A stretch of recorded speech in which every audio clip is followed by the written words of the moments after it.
For the first time in a decade and after 10 years of rapid growth, Home Depot now reported the first decline in same-store sales.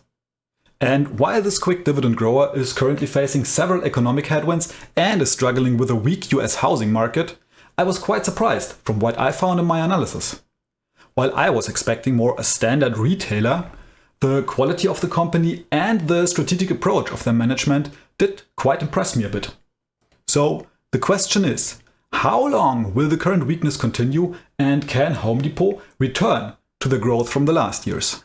If you want to know if you should add Home Depot to your portfolio, stay tuned, because in today's video I will dig into the business models and the markets of Home Depot, analyze the strategic position by doing a Porter's 5 Forces analysis, and have a look at the latest financial statements to see how they are doing.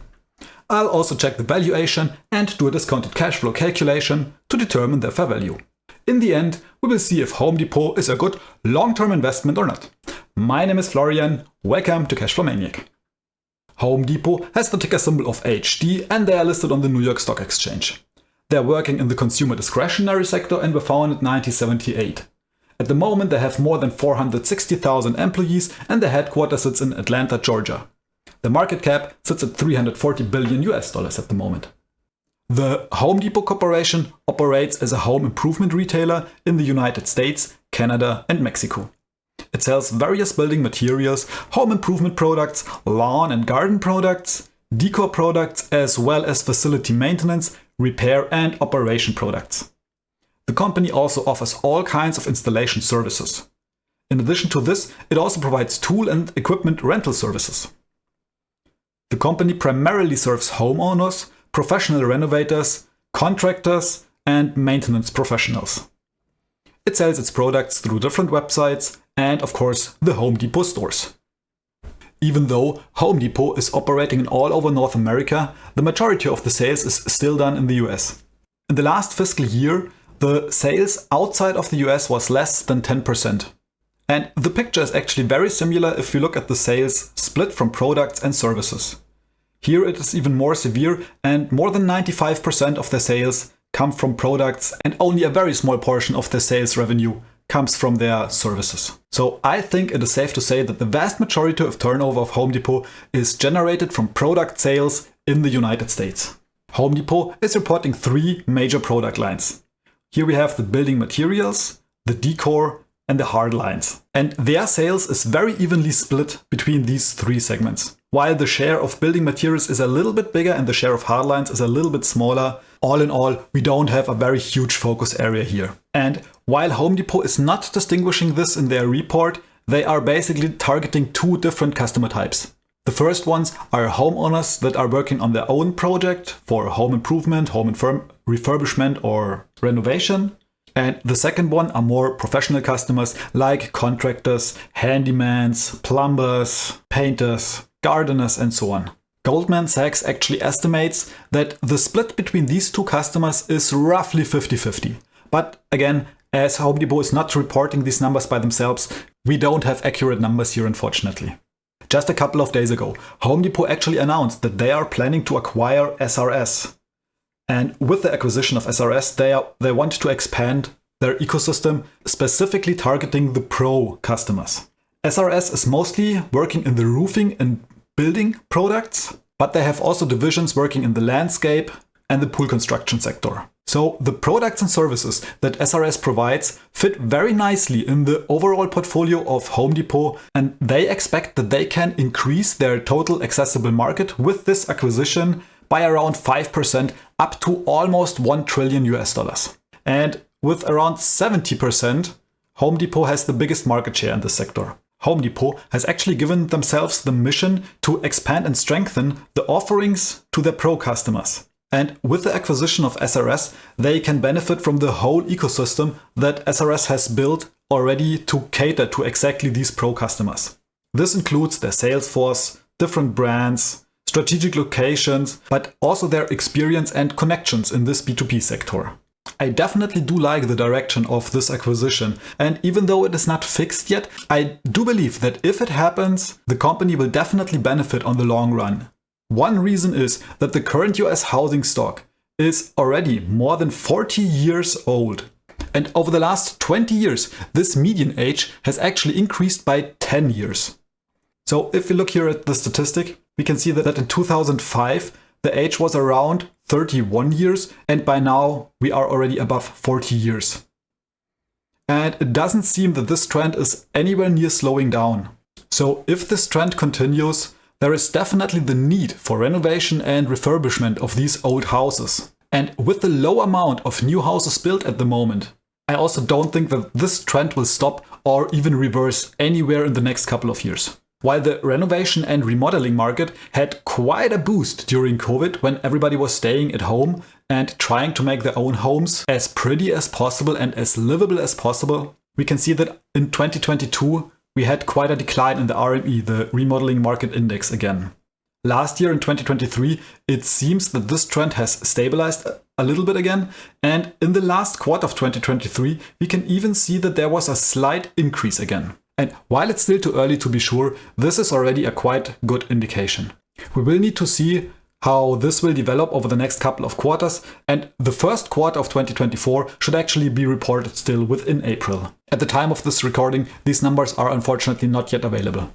All in all, this home improvement market in the United States is still growing, and from 2023 up to 2027, the expected CAGR is around 2.6%. This is definitely nothing to write home about, but still, it is better than a declining market. When we compare the number of customer transactions between Home Depot and, I'm definitely gonna to butcher the name here, I believe it's called Lowe's, but please correct me in the comment section below if it's not correct.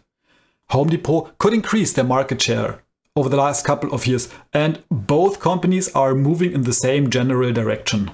So this is also an indication for me that the current strategy of Home Depot is definitely working. Before we jump into the financial analysis, let's determine the strategic position of Home Depot by doing the Porter's 5 Forces analysis. First of all, I would estimate the threat of new entrants as quite low. With their vast network of stores and their established supply chain, Home Depot can definitely benefit from economy of scale. The brand recognition and loyal, long-standing customer base make it very hard for new companies to compete against them. There are also quite high capital requirements necessary to build and establish such a huge retail brand like Home Depot. All this makes it very hard for new players to compete against Home Depot. The threat of substitutes I would estimate as medium. On one hand, some products are available from other retailers, making it very challenging to differentiate based on product offerings alone. But there are some products like building materials in unique sizes or compositions, and also the services that Home Depot is offering, which are very hard to substitute, especially with other retailers. The convenience as a one-stop shop for this market and its brand reputation also help Home Depot to differentiate itself from their competitors. Speaking of competitors, the competitive rivalry is quite high. This industry is dominated by numerous competitors like Menards and Lowe's, and some regional home improvement chains, but also huge e-commerce giants like Amazon, for example. This drives the price competition in this saturated and mature market. So Home Depot must focus on a good customer experience, product innovation, and high quality products.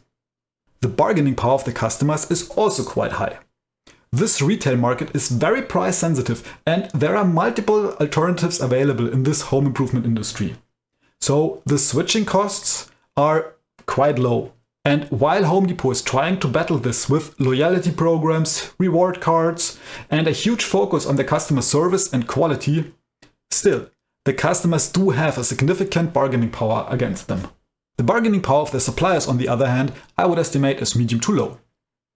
As one of the biggest home improvement retailers, Home Depot purchases goods in high volumes from multiple suppliers, which definitely helps them to negotiate good terms. The company also offers private brands and in some cases even manufactures the products by themselves. That gives them quite a high degree of power over their suppliers. So overall, I would say that Home Depot is definitely working in a highly competitive market, and as a market leader, they have to focus on their product quality, service quality, and customer experience in order to stay relevant. But with a vast network of stores, economy of scale on their side, and their very good brand reputation, I think that Home Depot definitely has an edge here. Before we jump into the financial analysis now, if you do like the video, please smash the like button and consider subscribing to the channel in order not to miss my next video. From a total return perspective, Home Depot had very similar returns to the S&P 500 over the last year. Basically, both charts follow each other very closely, and we can see sometimes Home Depot was on top and sometimes on the bottom. For huge stretches of 2023, they were actually a little bit ahead in performance, and only in the last couple of days with this recent dip, they have fallen behind quite a bit. Over the last 5 years, the picture looks quite similar. Here, we also had almost the same performance overall, only 3% difference. In this case, Home Depot was ahead in most of the times, and only this recent dip brought the performance down again to the same level as the S&P 500 had. Over the last 10 years, it looks a bit different. Here, we have a very clear outperformance of Home Depot against the S&P 500. From a financial perspective, Home Depot could also perform quite well over the last decade. Top-line growth, total revenue, over at least the last decade. And for the total revenue, we had a CAGR of 7% for the last 5 years and a little bit under 7% for the last 10 years. And only in the latest year, we can see that the numbers dipped a little bit. The same is true for the net income. Here the growth numbers were a bit lower. We have around 6.4% net income growth over the last 5 years, but almost 11% growth over the last 10 years. And we have very similar numbers for the free cash flow actually. Here we have 11.7% CAGR for the last 5 years and almost 10% CAGR over the last 10 years. In this case though, we can see that in 2022 and 2023 we had a dip in free cash flow, but in this fiscal year it did jump up quite significantly again. The company could also increase their margins, operating margins, net margins, and also return of their capital over the last decade. In case of operating margin, they could almost double it from 2009 with around 7.5% operating margin to more than 14% as of today. In net margin, we had around 4% in 2010, and right now we are sitting at more than triple that value. Return of invested capital, it's the same. Here we also had around 10% in 2010, and right now we are sitting at even above 30%. So this is a very nice trend to see. The company could increase their margin over the last decade. It did come down a little bit in the last year, but overall it seems to be on a very stable level for at least the last 4 to 5 years. The EBITDA could also increase very nicely over the last couple of years. Here we can also see the slight dip in this year. Unfortunately, over the same time frame, the liabilities and especially the non-current liabilities, here marked in the yellow line, did also increase quite a bit. But still, if we subtract the current cash of the company from the long-term liabilities and divide it by the EBITDA, we still see that the long-term debt level to EBITDA sits at a very reasonable 1.4 times at the moment. So the balance sheet of the company is not too leveraged at the moment. This leaves some room for the acquisition of SRS, although at the moment Home Depot plans to mostly finance this from cash, incremental commercial papers and new unsecured notes. The company has also bought back shares at quite a significant rate, and over the last 5 years the share dilution was sitting at -3%. The dividends of around $8 billion are more than covered, with a free cash flow of around $80 billion.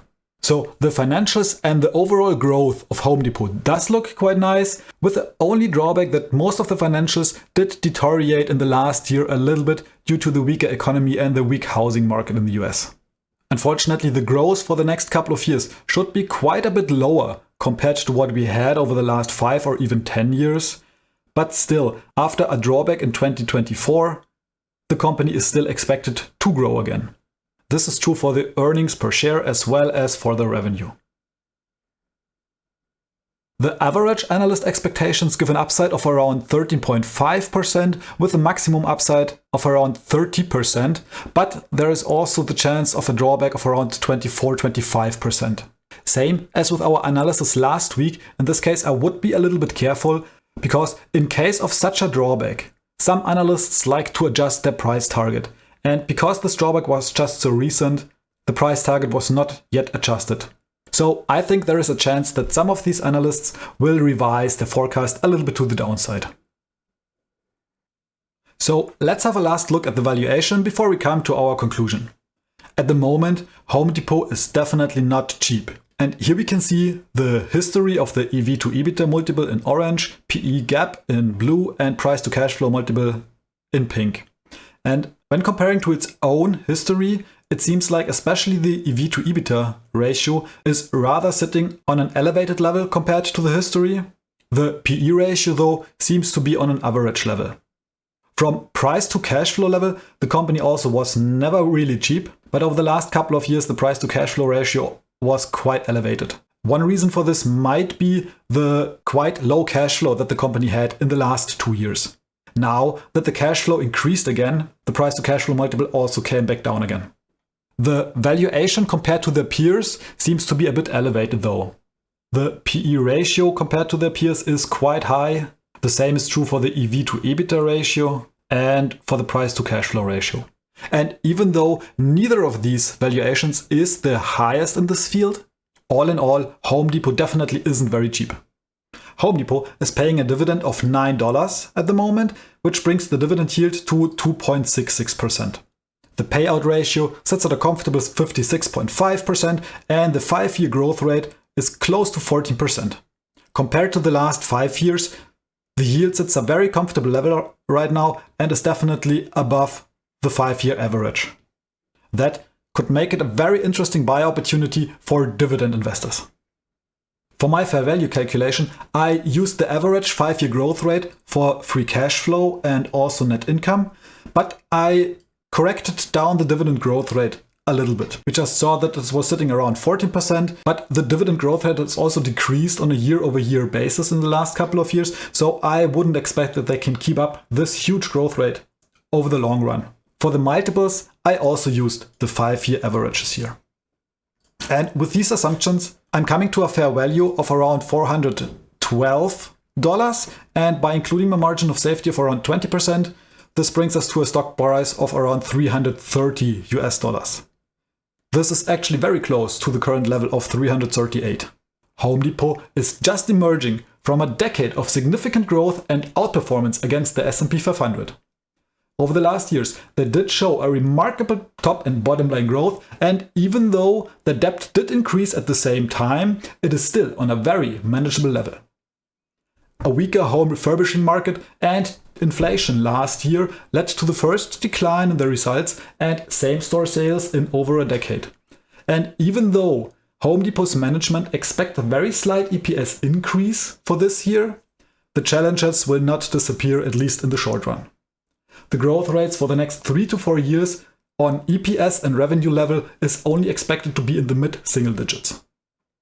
But the company is trying to use this current general weakness in order to build up their brand and increase their total addressable market with the acquisition of SRS. And even though there are some headwinds in the short run, the US home improvement market is still expected to grow over the next years. And with the current US housing inventory aging rapidly, it will also need regular refurbishment or renovation, and Home Depot could actually be one of the biggest beneficiaries from this. Home Depot is also a regular dividend payer and could increase their dividends with a rapid pace over the last 14 years. The 5-year dividend growth rate is just shy of 14%, which is quite nice, and with a payout ratio of around 55%, also very safe. The valuation of the company seems to be okay when comparing it with its own history and fair value, but you still pay a premium for Home Depot when compared to most of the peers. For me, this was actually the first time analyzing Home Depot, and honestly, I am quite surprised of what I see. Instead of a boring retail company, I see a very strategic approach with a clear goal in mind, and I think that over the long run, the company can continue the growth story. I also like the combination of very decent dividend yield coupled with a high growth rate, even though I think that probably over the next couple of years, the growth rate will come down from the very high levels that we had over the last years. At the moment, I am not invested in Home Depot, but I'll definitely keep my eyes on them from now on. But please, before investing, do your own research and use this video only as a starting point for your own analysis. That being said, thank you so much for watching, guys. If you did find today's analysis helpful, please smash the like button and subscribe to the channel in order not to miss my next video.